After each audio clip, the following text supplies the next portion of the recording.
ஹரே கிருஷ்ணா. எல்லோருக்கும் எனது பணிவான நமஸ்காரங்கள். ஓம் நமோ பகவதே வாசுதேவாயாம். ஓம் நமோ பகவதே வாசுதேவாயாம். ஓம் நமோ பகவதே வாசுதேவாயாம். ஜெய ஸ்ரீ கிருஷ்ணா சைத்தன்யா பிரபு நித்யானந்தா ஸ்ரீ அத்வைதா கதாதாரா சிவாஷாரி கௌர பக்த விருந்தா. ஹரே கிருஷ்ணா கிருஷ்ணா கிருஷ்ணா ஹரே ஹரே, ஹரே ராம ராம ராம ஹரே ஹரே. பகவத்கீதை உண்மை உருவில் அத்தியாயம் 13. அத்தியாயத்தின் தலைப்பு இயற்கையும் அனுபவிப்பவனும் உணர்வும். பதம் 4. மொழிபெயர்ப்பும் பொருளோரையும் வழங்கியவர் ஏசி பக்திவேதாந்த சுவாமி ஸ்ரீல பிரபுபாதா, அகில உலக கிருஷ்ண பக்தி கழக ஸ்தாபகாச்சாரியார். மொழிபெயர்ப்பு. செயல்களின் களம் எவ்வாறு அமைக்கப்பட்டுள்ளது? அதன் மாற்றங்கள் யாவை? அஃது எப்போது உண்டாக்கப்படுகின்றது? செயல்களின் களத்தை அறிபவன் யார்? அவனது செல்வாக்குகள் யாவை என்பதை பற்றிய எனது சுருக்கமான உரையை இனி கேட்பாயாக. பொருளுரை. செயல்களின் களத்தையும் செயல்களின் களத்தை அறிபவனையும் அவர்களது உண்மையான நிலையின் அடிப்படையில் இறைவன் இங்கு விவரிக்கின்றார். இவ்வுடல் எவ்வாறு உருவாக்கப்பட்டது? எந்த பொருட்களால் உண்டாக்கப்பட்டது? யாருடைய கட்டுப்பாட்டின் கீழ் செயல்படுகின்றது? உடலில் மாற்றங்கள் நிகழ்வது எங்கனம்? அம்மாற்றங்களை எங்கிருந்து வருகின்றன? அதற்கான காரணங்கள் யாவை? ஜீவாத்மாவின் இறுதி இலக்கு என்ன? ஜீவாத்மாவின் உண்மையான ரூபம் என்ன? ஆகியவற்றை ஒருவன் அறிய வேண்டும். மேலும் தனிப்பட்ட ஜீவாத்மாவிற்கும் பரமாத்மாவிற்கும் இடையிலான வேறுபாடு, அவர்களது வெவ்வேறு செல்வாக்குகள், சக்திகள், இது போன்று பலவற்றையும் அவன் அறிந்து கொள்ள வேண்டும். பரமபுருஷ பகவானால் கொடுக்கப்பட்டுள்ள விளக்கத்தின் அடிப்படையில் ஒருவன் நேரடியாக இந்த பகவத்கீதையை புரிந்து கொள்ள வேண்டும். அப்போது அனைத்தும் அவனுக்கு விளக்கப்படும். இருப்பினும் எல்லோருடைய உடலிலும் வீற்றிருக்கும் பரமபுருஷ பகவானை தனிப்பட்ட ஜீவாத்மாவுடன் சமமாக கருதிவிடக் கூடாது என்பதில் கவனமாக இருக்க வேண்டும். அது சக்தி உடைய நபரையும் சக்தியற்ற நபரையும் சமப்படுத்துவதை போன்றது. பதம் 5. மொழிபெயர்ப்பு. செயல்களின் களம் மற்றும் செயல்களை அறிபவனை பற்றிய அறிவு பற்பல முனிவர்களினால் பல்வேறு வேத நூல்களில் விரிவாக விளக்கப்பட்டுள்ளது.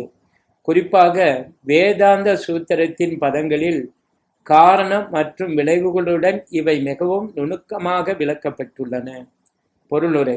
இந்த ஞானத்தை விளக்குவதில் மிக உயர்ந்த அதிகாரி பரமபுருஷ பகவானான கிருஷ்ணரே.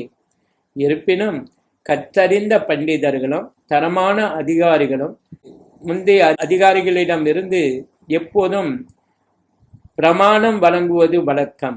மிகுந்த சர்ச்சைக்கு இடமளிக்கக்கூடிய ஆத்மாவிற்கும் பரமாத்மாவிற்கும் இடையிலான ஒற்றுமை, வேற்றுமை பற்றிய கருத்தினை பிரமாணாக ஏற்றுக்கொள்ளப்படுகின்ற சாஸ்திரமான வேதாந்தத்தினை மேற்கோள் காட்டி கிருஷ்ணர் விளக்குகின்றார். முதலில் இக்கருத்து பற்பல ரிஷிகளை அடிப்படையாக கொண்டது என்று அவர் கூறுகிறார். ரிஷிகளை பொறுத்தவரை அவரே ஒரு ரிஷி என்ற போதினும் வேதாந்த சூத்திரத்தின் ஆசிரியரான வியாசதேவர் மகாரிஷிகளில் ஒருவர். வேதாந்த சூத்திரத்தில் இருமை தன்மை தெளிவாக விளக்கப்பட்டுள்ளது. மேலும் மற்றொரு மகாமுனிவரான வியாசரின் தந்தை பராசரர் தனது அறநூல்களில் எழுதுகின்றார். நான், நீ மற்றும் எல்லா உயிரினங்கள் உட்பட நாம் அனைவரும் ஜடவுடலில் இருந்தாலும் திவ்யமானவர்கள். நாம் தற்போது நமது பல்வேறு கர்மத்தின் அடிப்படையில் ஜட இயற்கையின் முக்குணங்களுக்குள் விழுந்துள்ளோம். அதன்படி சிலர் உயர்ந்த நிலையிலும் சிலர் தாழ்ந்த இயற்கையிலும் உள்ளனர். அறியாமையினால் காணப்படும் இயற்கையின் உயர்வு தாழ்வுகள் எண்ணற்ற உயிர்வாளிகளின் தோற்றுவிக்கப்படுகின்றன. ஆனால் தவறுகளுக்கு அப்பாற்பட்ட பரமாத்மாவோ இயற்கையின் முக்குணங்களால் களங்கமடையாமல் திவ்யமான நிலையில் உள்ளார். மேலும் மூல வேதங்களில் குறிப்பாக கட உபனிஷத்தில் ஆத்மா, பரமாத்மா, உடல் ஆகியவற்றிற்கு இடையிலான வேறுபாடு குறிப்பிடப்பட்டுள்ளது. பல்வேறு முனிவர்கள் இக்கருத்தினை விளக்கியுள்ள போதிலும் பராசரர் அவர்களின் முக்கியமானவராக கருதப்படுகிறார். ஷந்தோபி என்னும் சொல் பல்வேறு வேத இலக்கியங்களை குறிக்கும். உதாரணமாக யஜுர்வேதத்தின் பிரிவான தைத்திரிய உபனிஷத்தில் இயற்கை, ஜீவாத்மா, பரமபுருஷ பகவான் ஆகியவை விளக்கப்பட்டுள்ளன. முன்னரே குறிப்பிடப்பட்டது போல க்ஷேத்ரா என்பது செயல்களின் களத்தை குறிக்கும். மேலும் தனிப்பட்ட உயிர்வாளி, பரம உயிர்வாளி என க்ஷேத்ரா இஞ்ஞானிவில் இருவகையினர் உண்டு. இப்பிரம்ம போச்சம் பிரதிஷ்டா என்று தைத்திரிய உபனிஷத்தில் 2:9 கூறப்பட்டுள்ளது. முழுமுதற் கடவுளின் சக்தி அன்னமயா, உணவை சார்ந்து வாழுதல் என்னும் ரூபத்தில் தோன்றுகிறது. இது பரமனை பௌதிகமாக உணர்வதாகும். பரம பூரண உண்மையினை உணவின் மூலமாக உணர்ந்த பின்னர் பிராணமயா என்னும் நிலையில் ஒருவன் உயிரின் அறிகுறிகளில் அல்லது உயிரினங்களில் பரம உண்மையினை உணர்கிறான். யஜ்ஞான மாயா எனப்படும் அடுத்த நிலையில் உயிரின் அறிகுறிகளை தாண்டி எண்ணுதல், உணர்தல், விரும்புதல் என்பனவற்றின் மூலம் உணர்கின்றான்.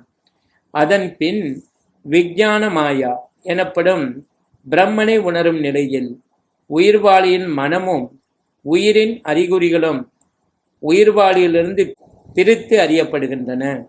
அடுத்து ஆனந்தமயா எனப்படும் உன்னத நிலையில் பூரண ஆனந்தமயமான தன்மை உணரப்படுகின்றது. இவ்வாறு பிரம்மனை உணர்வதில் 5 நிலைகள் உள்ளன. அவை இப்பிரம்ம போச்சம் என்று அழைக்கப்படுகின்றன.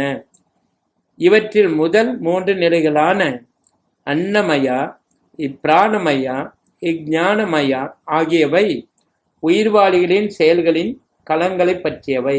செயல்களின் இத்தகு எல்லா களங்களுக்கும் அப்பாற்பட்டவர் முழுமுதற் கடவுள். அவர் ஆனந்தமயா என்று அழைக்கப்படுகின்றார். ஆனந்தமயோ அவ்யாஷாத், அதாவது பரமபுருஷ பகவான் ஆனந்தமயமான தன்மையை உடையவர் என்று வேதாந்த சூத்திரம் பரமனை விவரிக்கின்றது. தன்னுடைய தெய்வீக ஆனந்தத்தை அனுபவிக்க அவர் விஞ்ஞானமயா, இப்பிராணமயா, இஞ்ஞானமயா, அன்னமயா என்று தன்னை விரித்துக் கொள்கிறார். செயல்களின் களத்தில் உயிர்வாளி அனுபவிப்பாளனாக கருதப்படுகிறான். ஆனந்தமயா அவனிடமிருந்து வேறுபட்டவர். அதாவது உயிர்வாளி தன்னை ஆனந்தமயத்துடன் இணைப்பதில் இன்பம் காண முடிவு செய்யும் பொழுது அவன் பக்குவம் அடைகின்றான் என்பது பொருள். இதுவே களத்தை அறியும் உன்னத நபர் அல்லது முழுமுதற் கடவுள், அவருக்கு கீழ்ப்பட்ட அறிஞன் அல்லது ஜீவாத்மா செயல்களத்தின் இயற்கை ஆகியவற்றை பற்றிய உண்மையான காட்சியாகும். வேதாந்த சூத்திரம் எனப்படும் பிரம்ம சூத்திரத்தில் இத்தகு உண்மையினை ஒருவன் கண்டறிய வேண்டும்.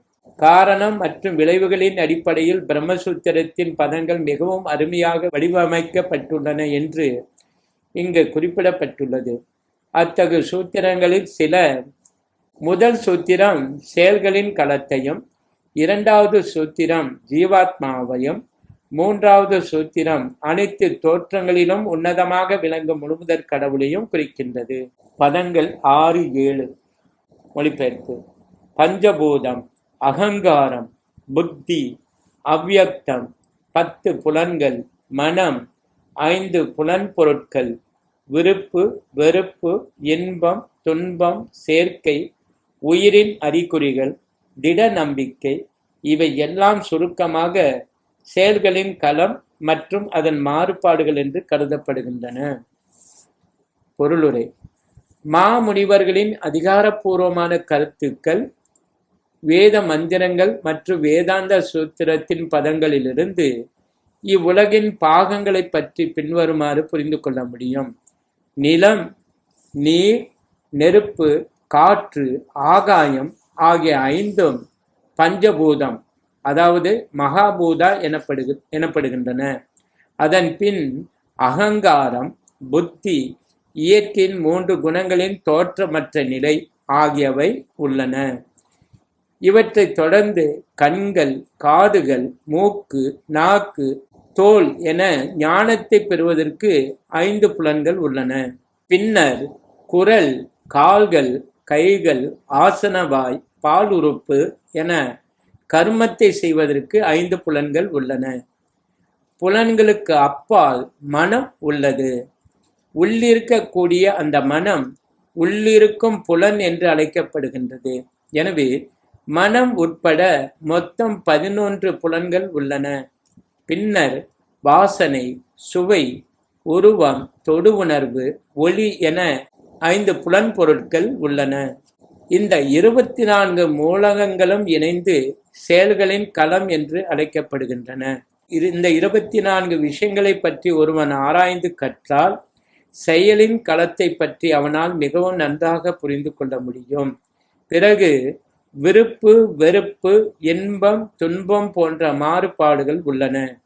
இவை ஸ்தூல உடலில் பஞ்சபூதங்களின் பிரதிநிதிகளாக உள்ளன.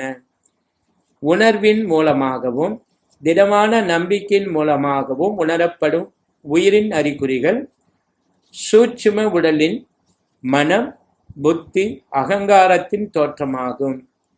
செயல்களின் களம் இந்த சூட்சும மூலப்பொருள்களையும் உள்ளடக்கியதாகும். அகங்காரத்தினை ஸ்தூலமான நிலையில் வெளிக்காட்டுவதே பஞ்சபூதங்கள். அந்த அகங்காரமானது அதன் ஆரம்ப நிலையான தாமச புத்தியின் அல்லது தமோகுணத்தின் புத்தியின் அல்லது பௌதிக கருத்தின் தோற்றமாகும். மேலும் தாமச புத்தியானது ஜட இயற்கையின் முக்குணங்களில் தோன்றாத நிலையில் தோற்றமாகும். ஜட இயற்கை குணங்களில் அத்தகு தோன்றாத நிலை பிரதான எனப்படும். 24 மூலப்பொருள்களை அவற்றின் மாறுபாடுகளுடன் விவரமாக அறிய விரும்புபவர் தத்துவங்களை மிகவும் விரிவாக கற்க வேண்டும். பகவத்கீதையில் இவை சுருக்கமாகவே கொடுக்கப்பட்டுள்ளன. இவை எல்லா கூற்றுகளின் பிரதிநிதியான உடலில் 6 விதமான மாற்றங்கள் உண்டு.